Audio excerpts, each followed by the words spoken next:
Hi guys, today we are making quick and easy crumpets. To the melted margarine, add in sugar and cream, followed by the eggs, vanilla essence,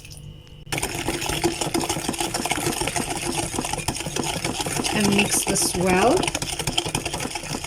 Water, milk,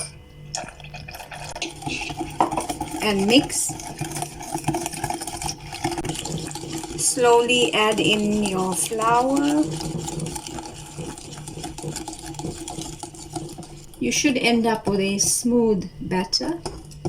Add in a pinch of cinnamon powder, but this is optional.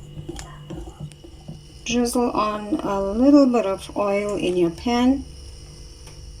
Spoon on a little bit of the batter.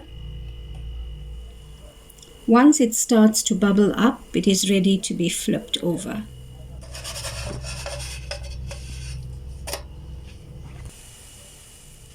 Serve with some honey or some fresh cream. I hope you do try this.